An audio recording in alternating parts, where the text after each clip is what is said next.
எல்லாத்துக்கும் வணக்கம். நம்ம இன்னைக்கு என்ன செய்ய போறோம்னா, கத்தாழையை வச்சு நம்ம உடம்பு குளிர்ச்சி கொடுக்குற கற்றாழையில நான் உங்களுக்கு ஹெல்த்தியான ஃபுட்டு செஞ்சு காட்டுறேன். வாங்க பார்க்கலாம். ஃபர்ஸ்ட் அதுக்கு கத்தாழையை பிடிக்கலாம்.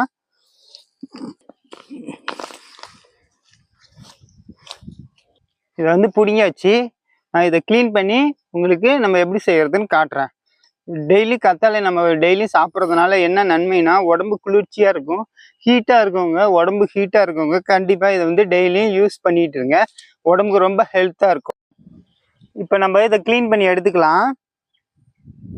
சீவியாச்சுங்க. இது மாதிரி நம்ம தண்ணிக்குள்ளே போட்டு வாஷ் பண்ணிக்கலாம். இதை வந்து நீங்கள் அப்படியே கூட சாப்பிட்லாம்.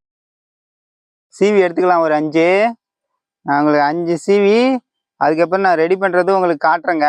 இதே இழுப்பு தான். டேப்லெட் எடுக்கிறவங்களுக்கு இது மாதிரி சாப்பிடுங்க. டேப்லெட் எடுக்க தேவையில்ல. நமக்கு எப்படி செய்வீங்களோ புளி ஊற்றி இது மாதிரி சின்ன வெங்காயம் போட்டு ரெடி பண்ணி கடைசியாக வந்து மீனுக்கு பதிலாக இந்த கத்தாழை போட்டிங்கன்னா அவ்வளோ டேஸ்ட்டாக ஜெல்லி பாருங்க, செம்மையாக இருக்கு.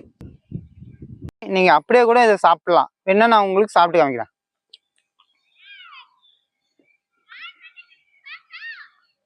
கசக்கும், அது இல்லாத நம்ம பார்த்துக்கணும். எந்த நேரமும் டேப்லெட்னு ஓடாதீங்க உலகத்துக்கு.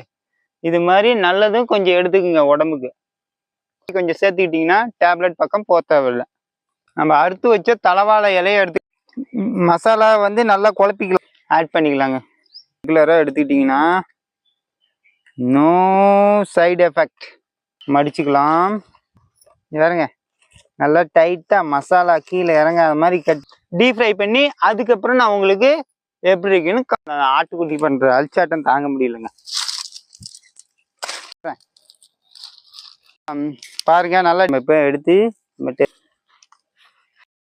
நல்லா ஸ்பைசியாக வந்துருச்சு.